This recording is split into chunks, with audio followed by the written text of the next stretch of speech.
in Everman, Texas, where the nights are still and dreams should be safe. Noel Alvarez, age 6, fades into a silence heavier than the breeze. October 2022. The last time his presence fills these streets. Healthy? No. Gone? Soon. 6 summers, 6 winters. Only echoes remain. A boy, once unhealthy, malnourished. These words whispered between worried kin. 5 calls made. 5 pleas into the void. No answer. But they called all the same. Family alarm, fearing the worst. The echo of absence spoke louder than any cry. Unseen, unheard, Noel fades into questions. Fast forward to March 20th, 2023. Knock. Response. Texas Department of Family and Protective Services brings officers to the threshold. Rodriguez Singh meets them, steady, collected. Where's Noel? He's in Mexico with his biological father since November. Mexico. A lie that bends like heat across the border. Noel didn't board plane. Not then, not ever. But at the moment, she looked like the truth. 2 days later, March 22nd, 2023. Rodriguez Singh husband, 6 other children. Clear skies ahead. Noel? Not on the list. Not present. Not there. They vanish into crowds, carry names abroad. Across borders, across truths. India bound. But one child left behind. The flight leaves trouble in its wake. Investigators return to the empty rooms. Search. Cadaver dogs circle. Concrete patio new unmarked. Under the slab. Signal of something buried. A truth sealed in concrete. Hidden from daylight. October 31st, 2023. Capital murder charge filed in Tarrant County. November 2nd, federal warrant lands. Unlawful flight to avoid prosecution. Justice draws its net. But the mother is a ghost beyond reach. July 1st, 2025. Cindy Rodriguez Singh is named fugitive number 537 on FBI's 10 most wanted. Noel's face, tiny, timeless, haunts wanted posters. Reward climbs to $250,000. A call to the world. Find what's missing. From local alarms to global headlines. This is the pivot. Noel in absentia. Cindy in every fugitive frame. Noel's swing rocks softly. Memories etched in empty seats. Questions spin like leaves in the wind. Where is the truth? Where is the child? Where is the mother? But the search has only begun. The announcement hit like a lightning strike. July 1st, 2025. Cindy Rodriguez Singh's face went everywhere. Phones lit up. Emails poured in. Every ping could be her. Every whisper could be the lead. Reports came from London, from Mumbai, from small villages whose names barely fit on maps. But the most credible? Northern India, Punjab state. Close to her husband's family. Close to disappearing forever. While tips flooded in, investigators dug deep into the months before Noel vanished. Witnesses spoke, not of a happy home, but a prison for a child. She'd lock him in a shed, sometimes in the back of a car. No water, no food. If he soiled himself, she got mean. Neighbors recalled the hollow look in his eyes. Relatives saw the weight melt from his small frame. 5 separate reports to child welfare, unanswered in time. Back in Everman, cadaver dogs worked the concrete patio behind Cindy's home. The signal was strong. The scent. Human remains. But beneath the slab, nothing. Only disturbed soil, layers shifted. Had she moved him? Buried him elsewhere? Or was the scent all that was left of a boy hidden too long? Local news became national. National became global. Anchors in New York, talk shows in London, reporters in Delhi shouting into microphones. Where's Cindy Singh? Is she hiding in India? Public outrage swelled. $250,000. The kind of reward that could make enemies into informants. But Cindy wasn't just running from law enforcement. She was running from everyone. Be simple. India doesn't extradite its citizens easily. And Cindy's husband was Indian. If she hid among his relatives, she could blend in, disappear into rural communities where outsiders draw stares. The FBI reached out to the CBI, India's federal police. A dance of paperwork, diplomacy, and jurisdiction began. Finding her was one thing. Bringing her back? Another battle entirely. Tips led to cold streets and wrong faces. A woman boarding a bus in Amritsar, Not her. A mother at a market in Jalan they're close. But not Cindy. Each time they thought they had her, she slipped away. She knew the language, the customs, the pace of life. And she knew the FBI couldn't just storm in without cause. Back home, Everman grieved without closure. The swing in the park still moved on windy days. His classmates left an empty chair. His teacher kept his crayon drawings on the wall. The town wanted justice, but justice was trapped in a space between two worlds. Then a whisper. A woman in Punjab asking about flights to Dubai. Cindy's age, Cindy's height, travel documents forged, maybe stolen. If she left India for the UAE, extradition would be easier. The FBI leaned in. They had one shot to catch her, if the rumor was real, somewhere oceans away from Texas. Cindy Rodriguez Singh moves like shadow, and the shadow is starting to slip. The rumor from Punjab was no longer a whisper. It was a file on an agent's desk. A woman matching Cindy's description had applied for an exit visa using a fake name. Destination, Dubai. Travel date, 3 days from now. She was moving again. If she reached the UAE, there was a chance for extradition. If she vanished into the Middle East, she'd be gone forever. This was no longer just a hunt. It was a race. U.S. agents in Texas connected with their counterparts in India. In Delhi, the CBI agreed to act fast. Undercover officers were sent to Amritsar, blending into markets, bus stops, tea stalls. They didn't want to scare her off. They wanted her to walk into the trap. 2 days later, 5:12 a.m., the airport came alive. Check-in counters clacked open. Bags rolled across tile. Agents watched every face, every scarf, every lowered head. She matched the height, the build. But in airports, mistakes can mean lawsuits. They had to be sure. She handed over a passport, name Anita Kaur. Born 1987, Punjab. But the biometrics can lit up red. The document wasn't hers. The CBI confirmed the match to Cindy's real fingerprints, taken years ago when she was arrested for a minor offense in Texas. It was her. After 2 years on the run, they had her in their sights. The plan was simple. Wait until she boarded, close the doors, then take her in private. Less risk, less chaos. But then, an eager security guard stepped forward too soon. He asked for additional verification. Cindy froze. In seconds, she turned, bolting toward the service corridor. The trap had sprung, but the prey was running. CBI officers lunged, pushing through the crowd. She sprinted past maintenance carts, slipping through a staff door. Outside the tarmac, a baggage tractor swerved. She ducked behind it, using the chaos to vanish into a maze of airport vehicles.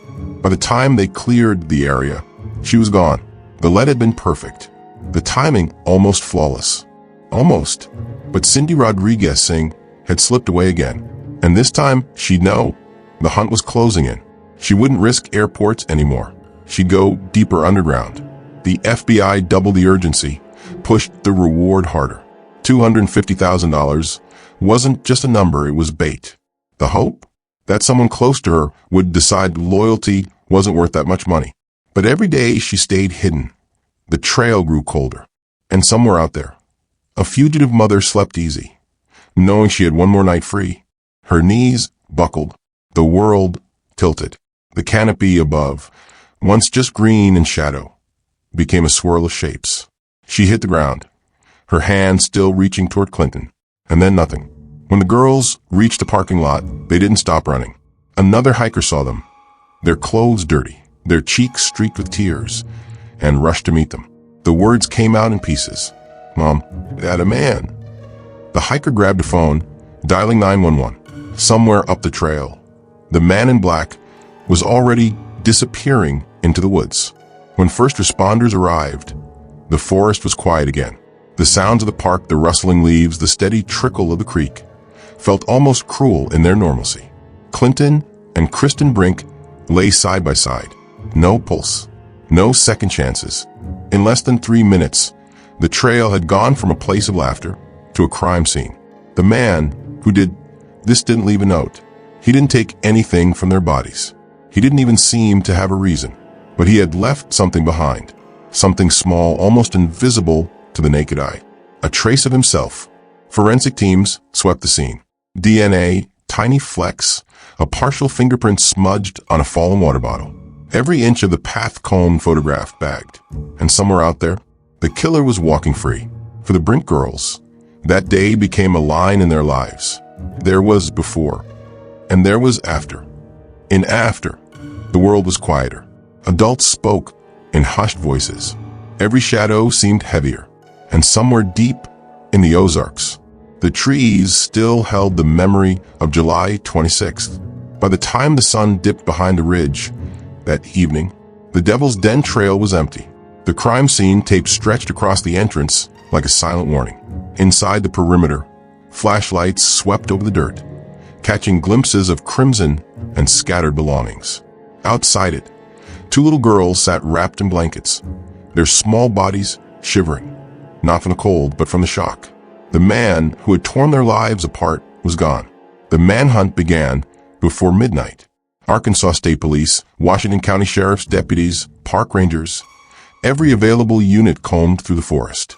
Dogs picked up the scent in bursts, leading officers down steep inclines across the creek through the underbrush. But each time, the trail faded. Whoever he was, he knew how to disappear. Back at the command post, investigators worked another angle. The crime scene had yielded DNA, not much, but enough.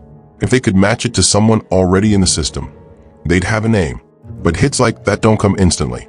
And until then, they needed leads. Witness reports trickled in. A lone man seen near the trailhead that morning. Black t-shirt, dark hair, thin build. No backpack, no water, just wandering.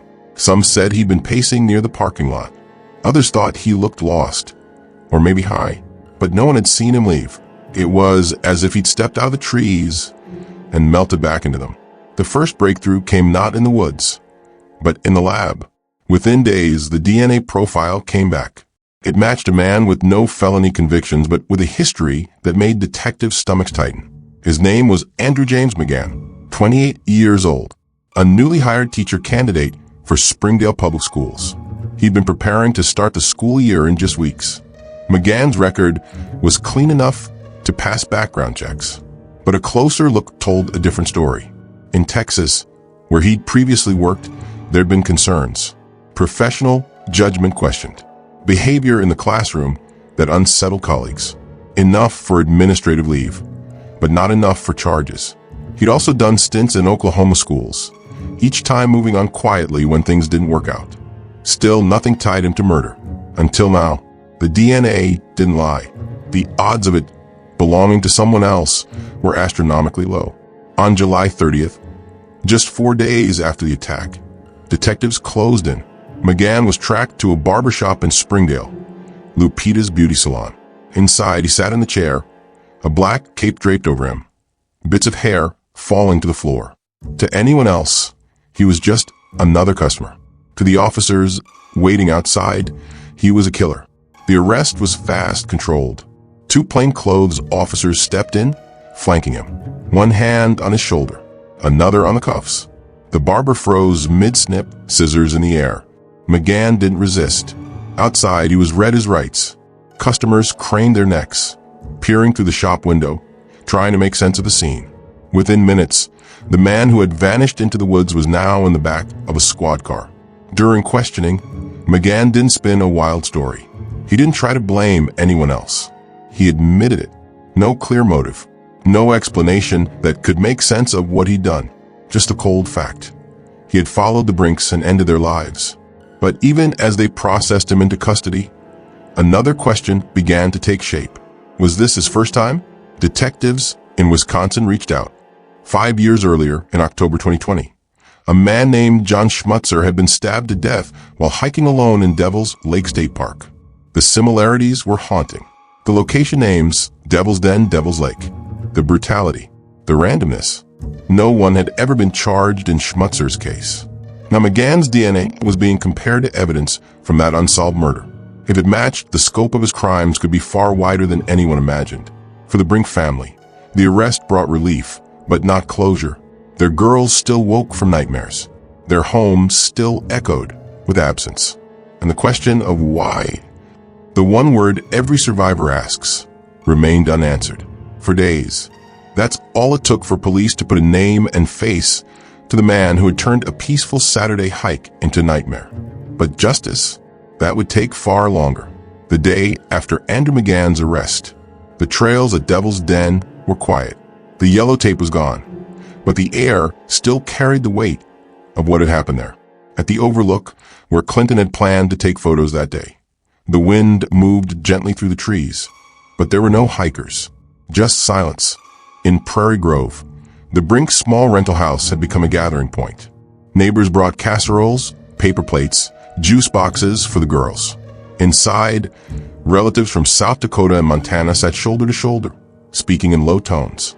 Every so often, one of the girls would slip into a lap, asking the same question again. When is mommy coming home? And each time someone would hold them tighter, because there was no easy way to answer. News crews parked along the street.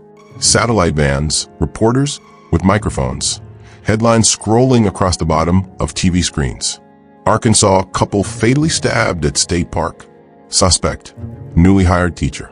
The story gripped the country, not just because of its brutality, but because of the sheer randomness. Two people doing something so ordinary, so safe, and never making it back. At Clinton and Kristen's memorial service, there were more tears than seats. Friends from every chapter of their lives had come. South Dakota co-workers, Montana neighbors, Arkansas church members. Photographs lined the tables. Kristen in scrubs, smiling with her nursing team. Clinton holding his daughters on his shoulders at a county fair. The four of them at a picnic table. A half-eaten birthday cake in front of them.